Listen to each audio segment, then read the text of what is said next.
Em primeiro lugar, eu queria agradecer a presença de todos, em meu nome e em nome da Wetlands Construídos. Como o Gabriel falou, né, química é um assunto ótimo para depois do almoço. Aí eu evitei bastante, coloquei só em 32 slides, mas está bem tranquilo.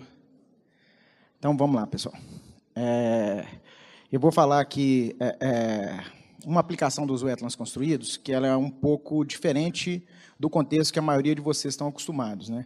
A maioria das pessoas aqui tradicionalmente da área de saneamento, né? Eu, inclusive, sou oriundo da área de mineração, e desde a minha entrada na empresa, a gente tem tentado, né, trazer essas outras aplicações, né, dos Wetlands Construídos para dentro da nossa empresa, né?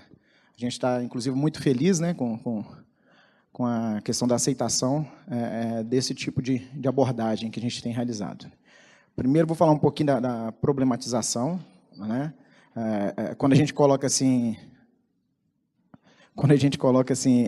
efluentes industriais, né, isso soa uma coisa muito grande, né? Existem diversos tipos de indústria com efluentes de diversas características, e se a gente fosse discutir cada um deles aqui, a gente, na verdade, precisaria de um seminário só para isso, né?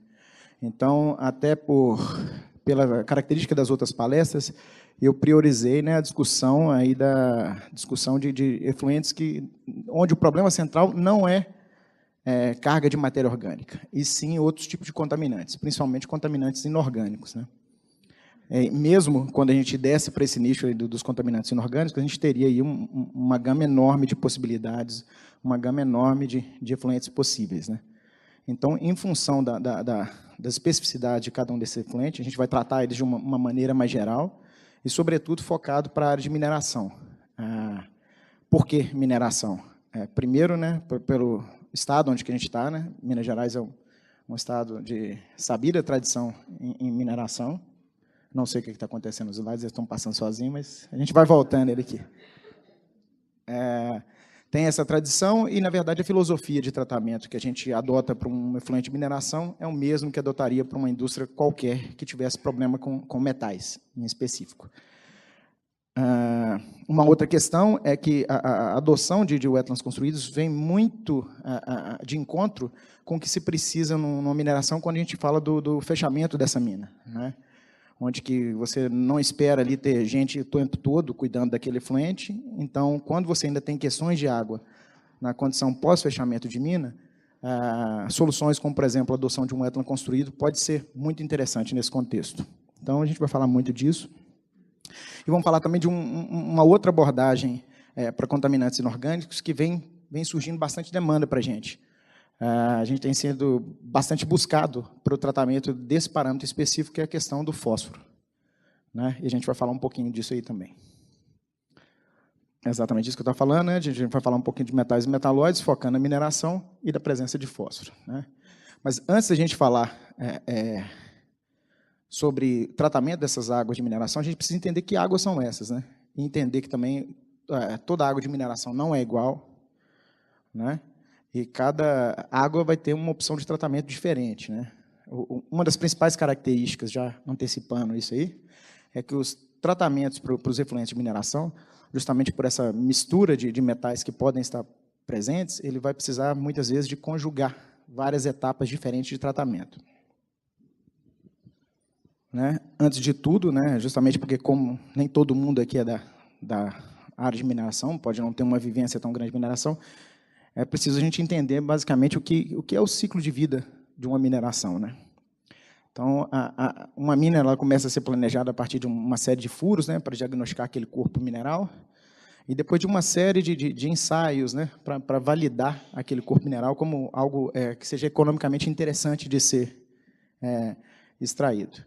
Aqui, uma das etapas interessantes em termos de tratamento, né, que é a questão, por exemplo, de licenciamento, né, que é uma etapa onde que se pensa hoje, né, muito do que vão ser as questões de água, mas no passado, né, até por desconhecimento, né, não se detinha todos os conhecimentos que tem hoje, algumas questões de água acabaram passando desapercebido e ficando como passivos ambientais. Então, a gente pode pensar em termos de wetlands construídos, nessa etapa aqui já de comissionamento das minas, os wetlands construídos, como a gente diz, a gente conhece, eles precisam de grandes áreas para sua implantação e área, em geral, não é problema para mineração. E outra etapa onde que isso vai ser importante é que, após exaurido, né, esse depósito mineral, é necessário, né, e hoje existe legislação, regulamentação para isso, é necessário fazer o que a gente chama de fechamento dessa mina, né, formalizar a recuperação dessa mina. E, muitas vezes, por algumas particularidades de alguns depósitos minerais, algumas questões de água vão perdurar por muitos e muitos anos aí relacionado com essa mina, ainda que ela seja planejada, né? Algumas questões de comportamento geoquímico vão proporcionar isso. Então, esse momento, sobretudo, é um momento de bastante interesse para a adoção de um sistema tipo de wetlands construídos, onde que não exige assim, um cuidado intenso como um tratamento físico-químico convencional. É justamente aquilo que eu estava falando, né? A gente está cada vez mais migrando desse cenário, né, para um cenário onde está tudo muito mais planejado, né? Mas isso ainda é realidade e tem sido até uma das grandes demandas que a gente tem hoje em termos de opções de tratamento para a área de mineração. São os chamados passivos ambientais, né? Aí são águas oriundas das pilhas, barragens de recarga, né, das minas subterrâneas. Então, a gente está migrando, na medida do possível, desse cenário para um cenário onde está tudo muito mais planejado. Né? Isso aqui, de novo, fortalecendo aquela relação que a mineração tem, né? Que a água é a base da mineração, né? Assim como o minério. Obviamente, né, o minério é a base da mineração, mas a água está envolvida em todas as etapas de operação de uma mina, né? Então, ela tem a mineração tem uma forte relação com a água. E aí, mais uma forte possibilidade de adoção do sistema de wetlands construídos. Né? E que característica vai ter essa água de mineração, né? Aqui é muito importante a gente separar isso, porque sempre, por exemplo, pegando, né, como gancho, né, por exemplo, o acidente da Samarco, né, a primeira impressão de todo mundo é que o material é tóxico, vem sempre essas questões, né? E o que eu vou falar aqui, principalmente, a gente vai focar num problema de água específico, que é o maior problema de água de mineração, que não é de toda a mineração, que é a questão de drenagem ácida. Então, é preciso separar isso muito bem, porque cada tipologia mineral vai ter a sua pegada característica. Então, ela vai ter uma característica de presença ou não de cada metal em função de cada uma dessas águas, né? O grande problema é justamente aquelas águas onde, pela ação do intemperismo, se acaba tendo baixo pH e elevadas concentrações de metais. E aí, por vezes, você acaba tendo coleções, né, de metais, você acaba tendo quase que a tabela periódica inteira dentro dessa água, e isso aumenta a complexidade de tratamento. Mas, ainda assim, é possível, sim, tratar esse tipo de água pelo sistema de wetlands construídos. Aqui, tratando especificamente daquelas águas onde existe o problema de drenagem ácida, né? Eu sei que soa um pouco, quase que ficção científica para algumas pessoas, né, imaginar que a água interagindo com a rocha ela vai gerar uma água ácida. Mas isso é uma realidade e né, por analogia, é fácil pensar que uma água, né, mais ácida, quando ela continua em contato com essa rocha, ela vai solubilizar tudo que ela encontrar pela frente, né? E isso vai aumentar muito a complexidade, né, dessa água. E vai causar problemas, né? Se não tratado, vai causar uma série de problemas, como contaminação de água superficial, subterrânea, mortandade de peixes. E também, para não parecer que seja uma coisa que seja tão pouco frequente, né? Um dado interessante é que, nos Estados Unidos, hoje, tem mais ou menos 300 quilômetros de rio afetado pelo fenômeno da drenagem ácida. Então, é bastante. No Brasil, a gente não tem dados oficiais, mas é conhecido, né? Numa busca de Google qualquer, vocês podem procurar, vão ver que, por exemplo, em Santa Catarina, existem questões importantes, né, de contaminação de água superficial pelo fenômeno de drenagem ácida. Inclusive, algumas iniciativas de sistemas, né, de wetlands também em Santa Catarina para o tratamento dessas águas. Né? E, como eu tinha prometido, né, tá aí a química, mas a gente vai simplificar isso aqui. Né? Alguns tipos de rocha, quando tem presença de sulfetos nela, ela acaba por reagir com o ar atmosférico e com a umidade da própria atmosfera e acaba por produzir ácido sulfúrico. Né? Então, o principal, né, mineral, né, que está associado com esse fenômeno, é a pirita, né? E só para ter uma ideia do potencial que tem isso para produzir águas ácidas, né? Um mol de pirita produz até 4 mols de ácido sulfúrico. Ou seja, então, uma quantidade pequena desse mineral é capaz de produzir uma água bastante ácida, que, por consequência, vai ter uma carga metálica importante. E, muitas vezes, esse é o aspecto, né, que tem esse tipo de problema, né? Algumas vezes ela é mais silenciosa, né, não tem essa coloração tão avermelhada, não tem esse aspecto aí com ferro precipitado, né? Ela é uma água translúcida, mas que tem baixo pH e concentrações de metais. Então, aí, finalmente entendendo um pouco sobre que tipo de água a gente está falando, então a gente tem noção de que tipo de parâmetro a gente precisaria remover com os wetlands construídos, né? E aí a gente está falando basicamente da remoção de acidez e de metais. Esses são os carros-chefe, né, nesse tipo de abordagem. Temos também questões importantes de remoção de sulfato. Sulfato é um parâmetro muito difícil de ser removido, mesmo por sistemas físico-químicos tradicionais. E, como eu disse, num cenário de fechamento de mina, a gente imaginar uma planta intensiva de tratamento físico-químico só para remoção de sulfato, soa uma coisa meio difícil de ser viável, né? E para a possibilidade de tratamento disso, a gente tem sempre 3 possibilidades, né, que seriam os tratamentos ativos, que a gente chama, que são tratamentos onde você tem adições constantes, né, coagulantes, floculantes, agentes neutralizantes, enfim, uma gama de químicos para promover o tratamento dessas águas. Outra opção seria os tratamentos passivos, que são, um dos exemplos seria, por exemplo, os wetlands construídos, que é o que a gente tem buscado adotar para o tratamento desse tipo de água. E existiria ainda a possibilidade de sistemas híbridos. A decisão, né, por cada um desses sistemas também passa muito pela fase de vida da mina, né?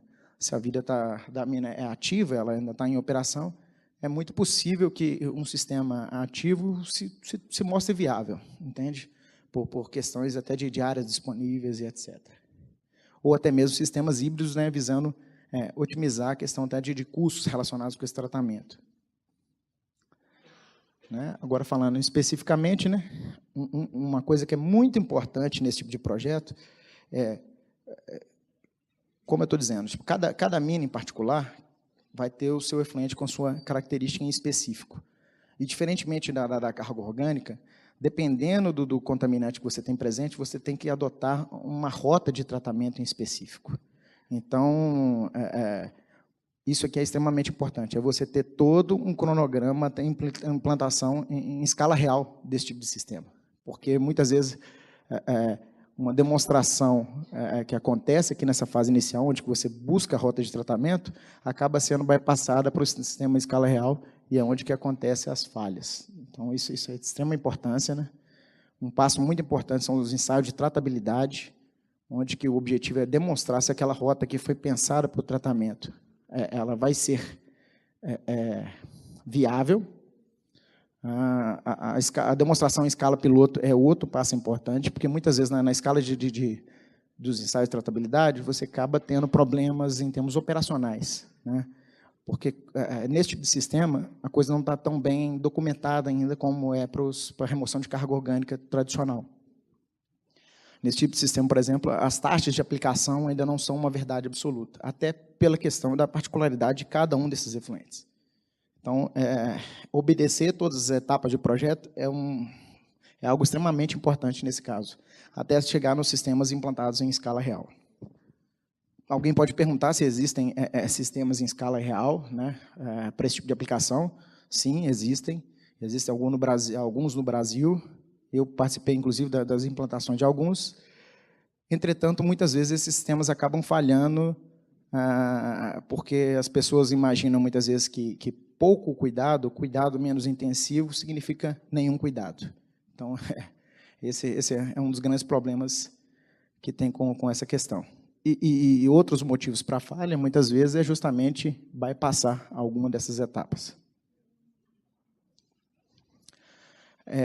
Basicamente, os wetlands construídos para essas aplicações seriam de 2 tipos, né? Acho que como são para todas as aplicações, né?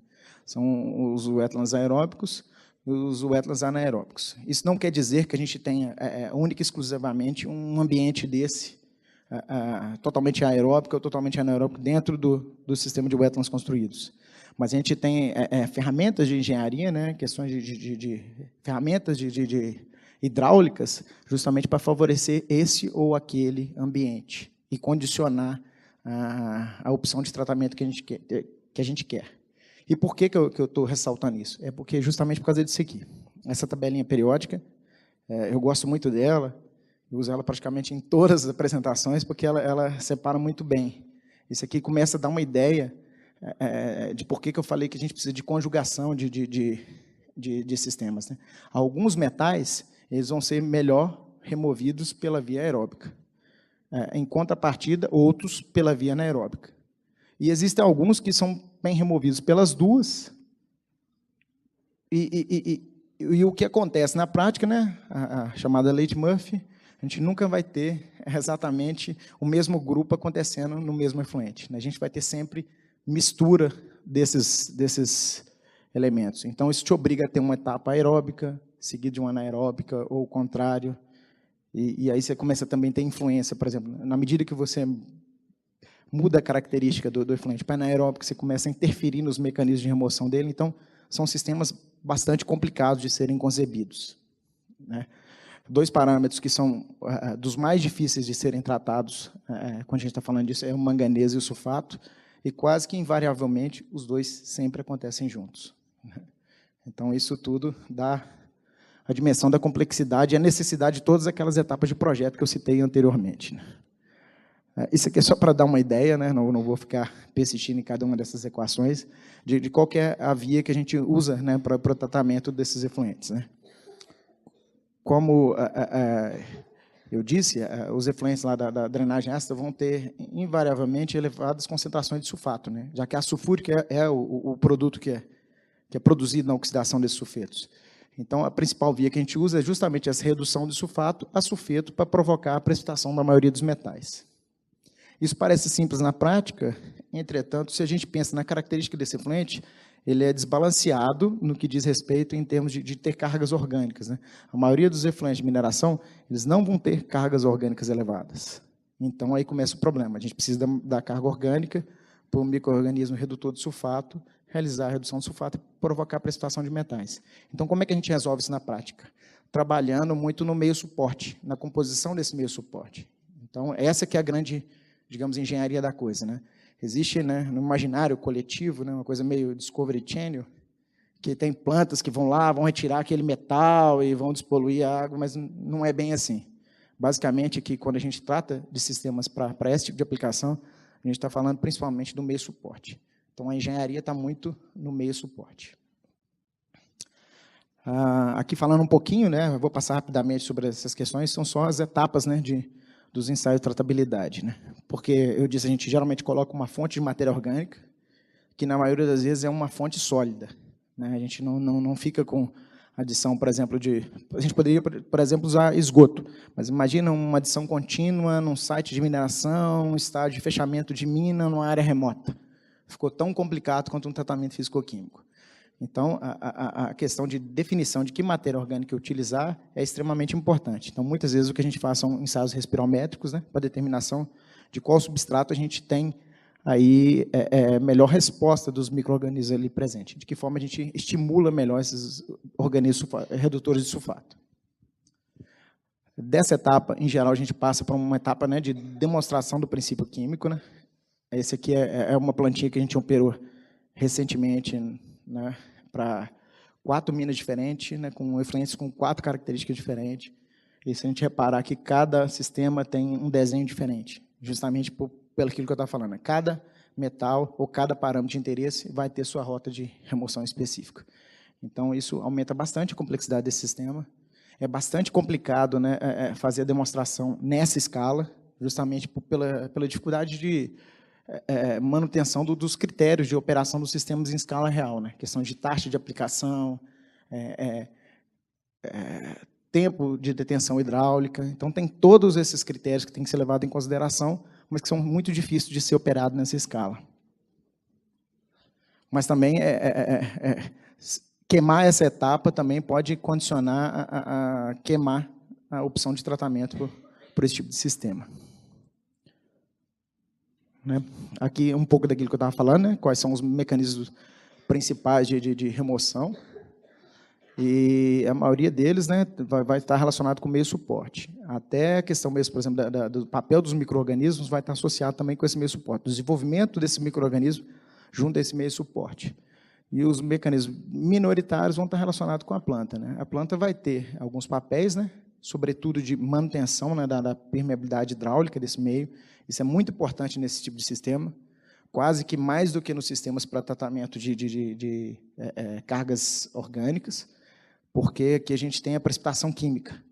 E a precipitação química comata mesmo o meio suporte. Então, aqui, acho que até mais do que nos wetlands com problemas para remoção de carga orgânica, a manutenção da permeabilidade hidráulica é muito importante.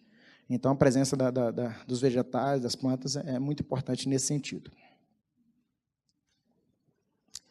Aqui, passando, né, brevemente, né, sobre como é que é a característica, né, eles são extremamente semelhantes aos sistemas que vocês já conhecem, já viram.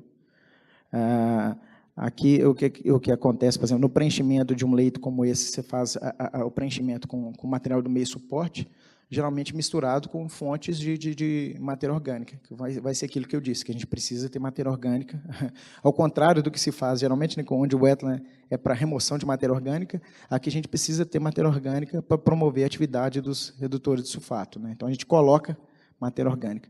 E, na medida do possível, até para viabilizar esse tipo de sistema, a gente usa materiais que são um subproduto de outra indústria, né? Bagaço de cana, cavaco de madeira, enfim.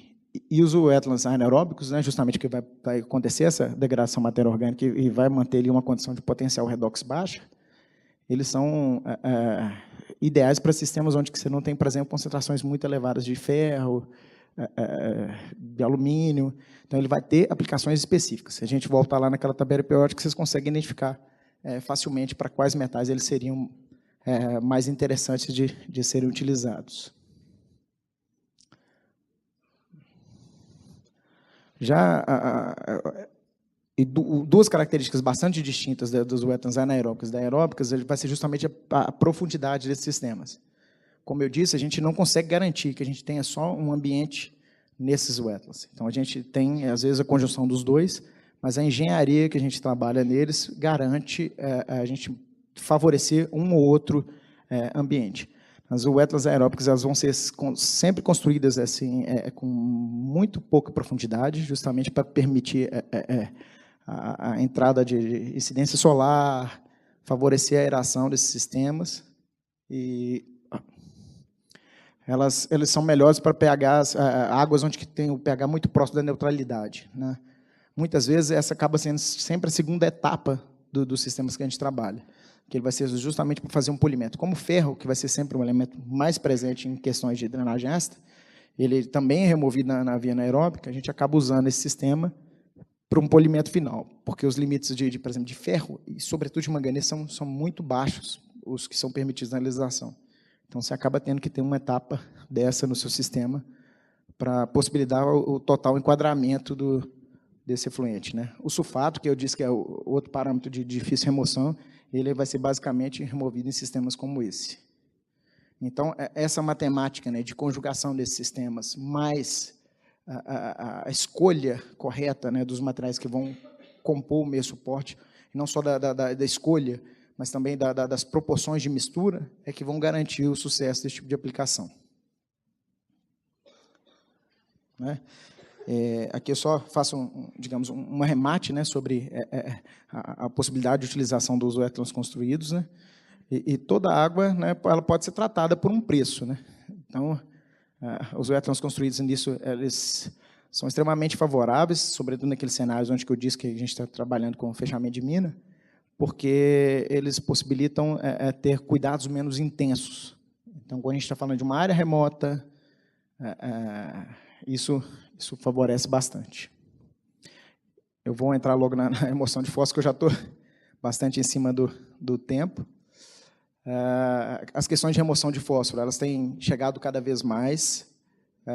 a gente começa a haver uma tendência da legislação em ter limites mais rigorosos para o fósforo, e principalmente a gente fez uma viagem recente, né, acho que deve ter visto aí pelo evento, a gente fez uma viagem recente à França, a gente viu que isso é uma questão que é tendência na França, que é justamente a preocupação com a remoção do de fosfato e de fósforo, né?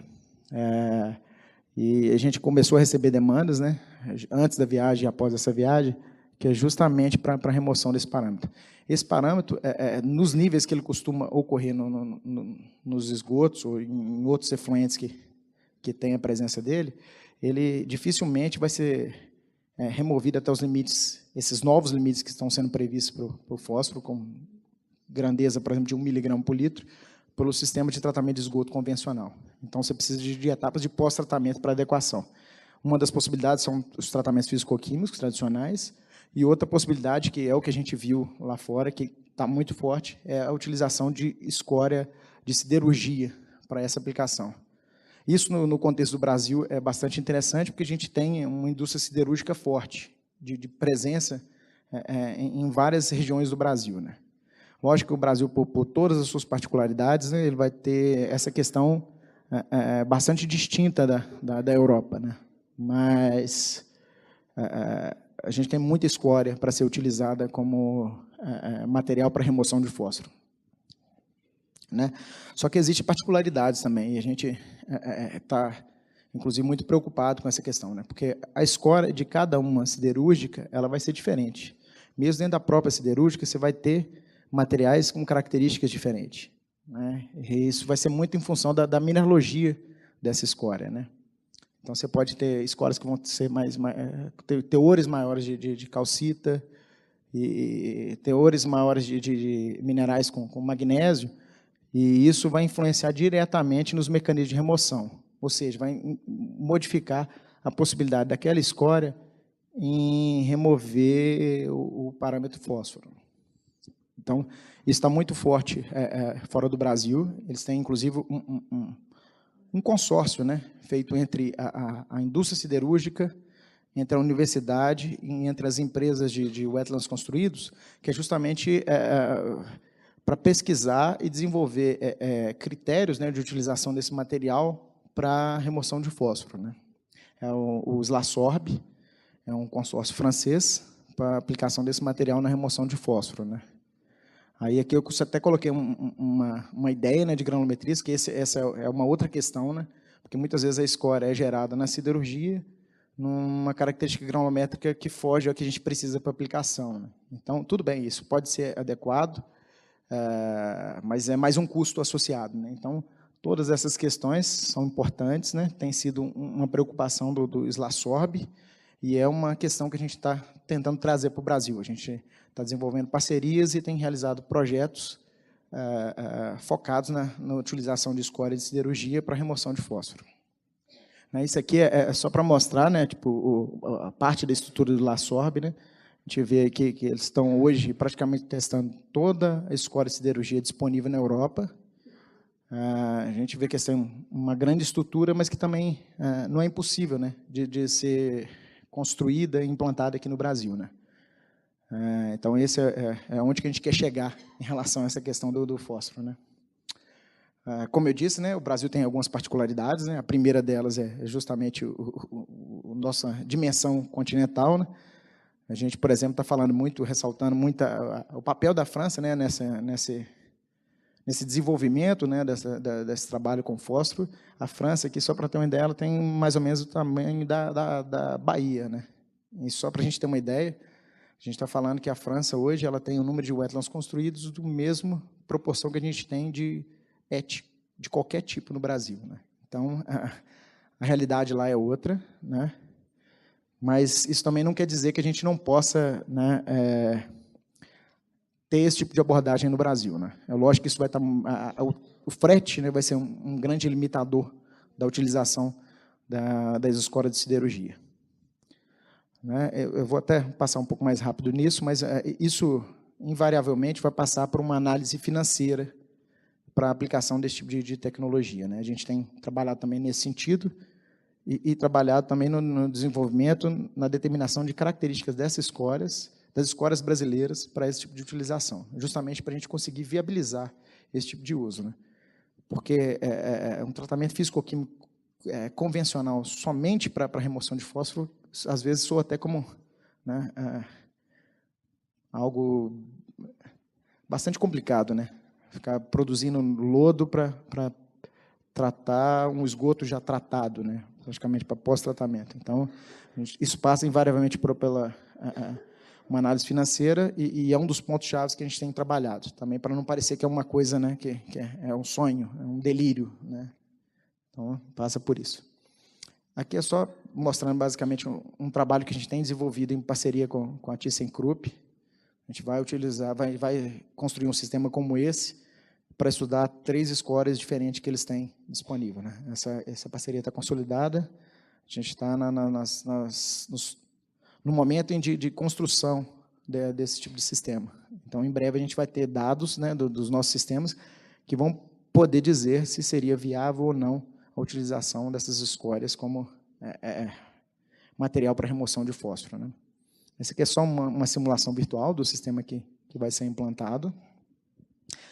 Possivelmente, esse sistema estará implantado até o final do próximo mês, quando a gente finalmente terá dados e valores para ter critérios de projeto que reflitam as condições brasileiras, né? Outro ponto importante é porque, muitas vezes, como a gente utiliza dados de literatura, né, para o dimensionamento de sistema como esse, a gente acaba sendo muito conservador. E, sendo conservador, a gente pode acabar inviabilizando uma aplicação como essa, né?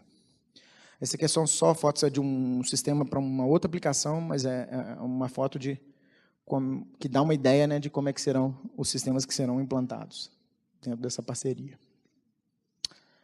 Aqui é só para citar um outro projeto nosso, né, que a gente fez. A gente fez um projeto para uma aplicação real para remoção de fósforo e utilizou aí esses dados mais conservadores da literatura. E, para resolver essa questão, a gente vai ter um piloto praticamente em escala real, né, um piloto de mais ou menos 300 metros quadrados, justamente para remoção de fósforo em escala quase que real, né? Então, é um outro trabalho nosso nesse sentido. Obrigado, gente. Eu queria agradecer.